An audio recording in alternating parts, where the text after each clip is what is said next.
Au nom du Père et du Fils et du Saint-Esprit. Amen. Mon Seigneur et mon Dieu, je crois de tout mon cœur que tu es ici, que tu me vois, que tu m'entends. Je t'adore à genoux devant toi. Je te demande le pardon de mes péchés et ton aide pour faire de mon mieux ce moment de prière.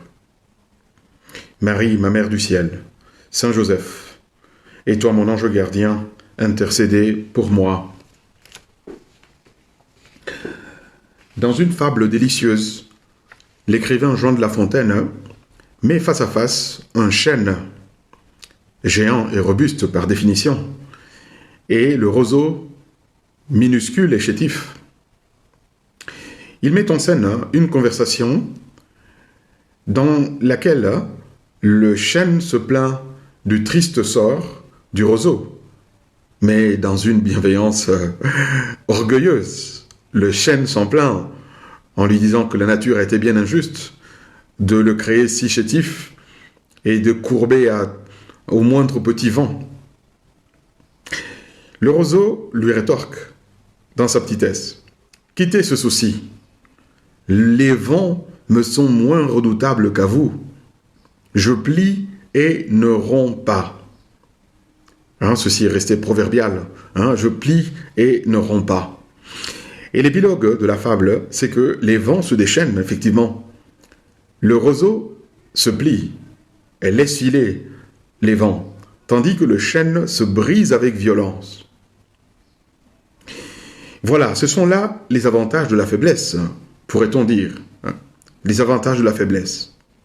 Dans l'évangile du jour, précisément, Jésus affirme que certaines choses ne sont révélées qu'aux tout petits, tandis que ces mêmes choses sont cachées aux grands. Père, Seigneur du ciel et de la terre, dit le Seigneur, je proclame ta louange. Ce que tu as caché aux sages et aux savants, tu l'as révélé aux tout petits.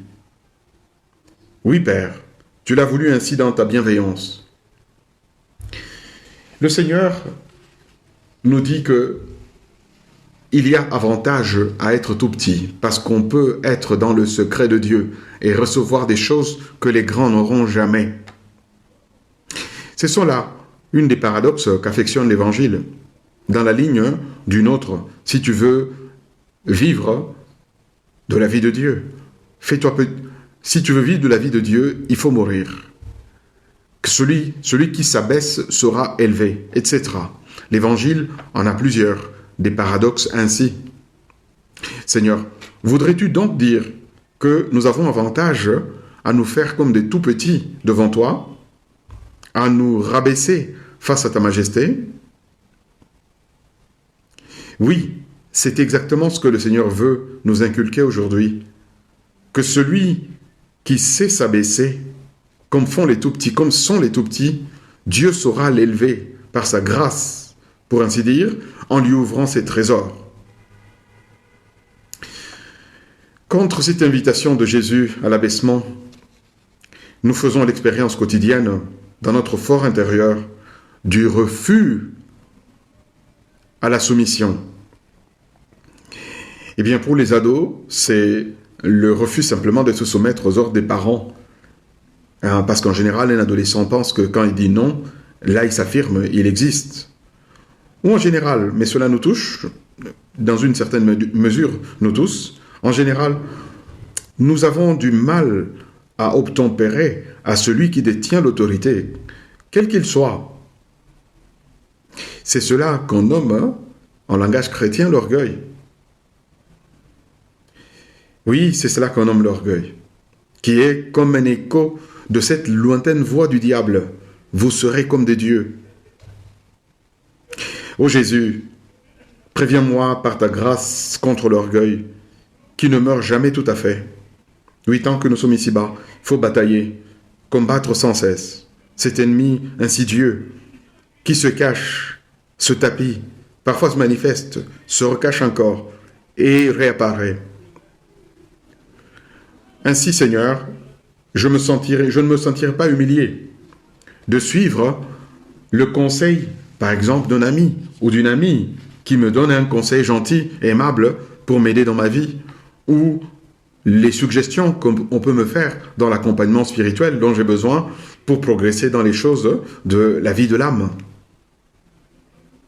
Oui, si dans l'âme, j'ai cette modestie intérieure, si je sais me rabaisser et savoir que je peux apprendre des autres, je peux progresser beaucoup. Ce qui ne serait pas possible autrement. Dans la ligne de l'abaissement nécessaire pour avoir du prix aux yeux de Dieu, Jésus te souffle à l'oreille, et à moi aussi. Il nous dit, « Veux-tu te grandir à mes yeux? Veux-tu grandir aux yeux de Dieu ?» Et nous répondons, « Oui, Seigneur, je le veux de tout mon cœur. » Et Jésus ajoute, « Alors, apprends dans ta vie de tous les jours à imiter les enfants qui savent se relever vite de leur chute et qui repartent tout joyeux après. » Ils ont un enfant qui joue, parfois il se fait des petits coups, mais quand on le console et on l'encourage, il se relève vite et il continue tout joyeux à ses jeux. Imite les tout petits qui sont sincères et transparents et n'hésitent jamais à révéler mais absolument tout ce qui leur arrive et en toute simplicité.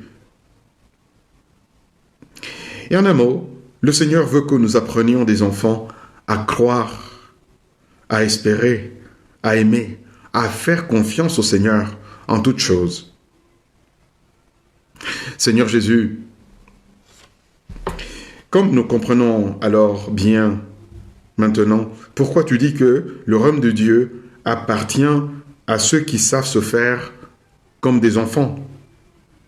Oui, comme nous le comprenons bien, parce que comment peut-on entrer dans le ciel en étant rempli d'amour-propre, en étant rebelle contre Dieu et contre ceux qui essaient de nous aider, de nous approcher de lui? Eh bien, c'est difficile, Tu en conviens aussi, je pense.